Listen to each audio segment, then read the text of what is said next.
Volume 2, Number 6, Nothing is True, Part 2, released in August 1997.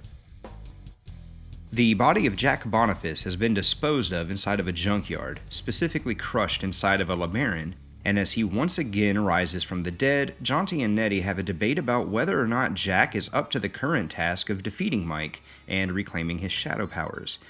During this conversation, Nettie decides to shift the focus from killing Michael to simply distracting him, giving Jaunty the task of finding a girlfriend for Mike.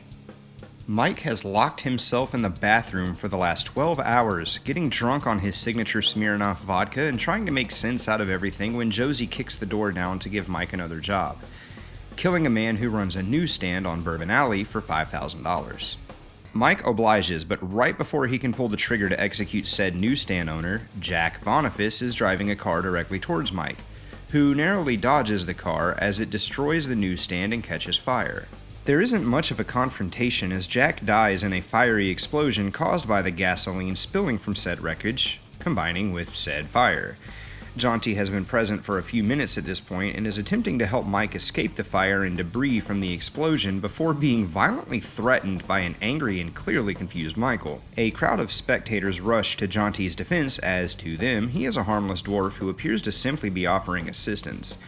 Jaunty calms the crowd and leads Michael back to a nightclub where some serious exposition occurs. If you remember, in the last issue, Josie had a pretty different recollection of the series of events that occurred the night Mike fought the dead men. Mike takes this opportunity to ask Jaunty if this recollection is accurate and if Mike is either crazy or in hell. The response is neither, with Jaunty explaining that people who have seen the Shadowlands will see them, quote, according to the limits of his own imagination. Josie wasn't necessarily lying, he just wasn't able to see anyone in their true forms as Deadsiders. This explains why he recalled Nettie as just a normal old woman, Jaunty as a human dwarf, and the dead men simply as a bunch of rowdy drunks. However, Mike was correct. He was made into Shadow Man. That really did happen. He did fight off the dead men. He did, in fact, have to fight Jack Boniface, which happened because he wasn't giving Nettie the attention she desired. This enrages Michael, who threatens to destroy Nettie before Jaunty warns him that he cannot possibly win this fight at this time, and suggests that he takes time to learn more about his powers and a little bit of magic before confronting her.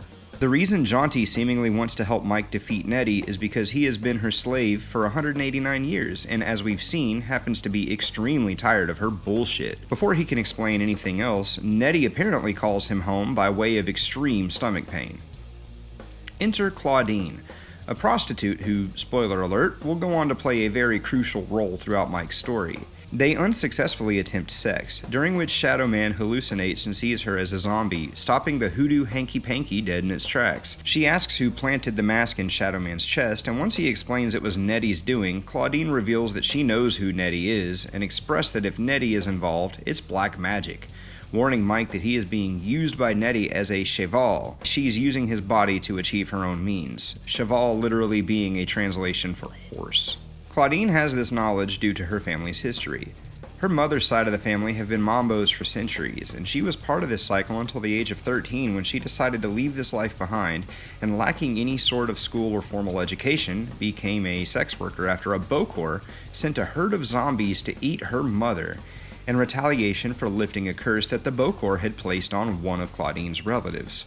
Claudine explains that this sort of magic tends to help significantly more people than it harms, but that New Orleans is a hotbed for evil people using dark magic, almost in a similar sense to gangbangers. According to Claudine, Nettie is actually quite the badass, having been pissing on all of those bad Bokor boys for years. Given how much Claudine seems to know, Shadow Man asks her if she can do anything to reverse the magic being used by Nettie, a request which is declined. However, she does offer to help Shadow Man discover his full name. To do so, he must buy a chicken, behead it, and follow it until it dies. This isn't all he has to do, but I don't feel comfortable reading the rest of it on YouTube. This leads him to a graveyard, where he sees the tombstones belonging to his mother, father, and brother, and himself. He digs up his own grave to see if he's really dead, but the coffin is empty, until Jack Boniface once again resurfaces and busts Mike over the head with his own tombstone, still dripping with fresh chicken blood, seemingly leaving him for dead in his own empty coffin. To recap, We learn that Josie wasn't lying or necessarily wrong. He just has a different vantage point. We learn a bit of backstory from Jaunty, who is actually a human dwarf and not a giant serpent, and most importantly, Mike meets Claudine, who knows a little bit about magic and helps Mike regain some of his memory before Jack Boniface returns yet again to knock Mike unconscious, landing in his own grave. What does all of this mean? Find out next time when we check out Volume 2, Number 7, Nothing is True, Part 3. Thank you for watching. Stopping the hoodoo hanky-panky dead in its tracks. Wow. Having been pissing in all of those bad boy... Damn it, that's supposed to say on. Let's try that again.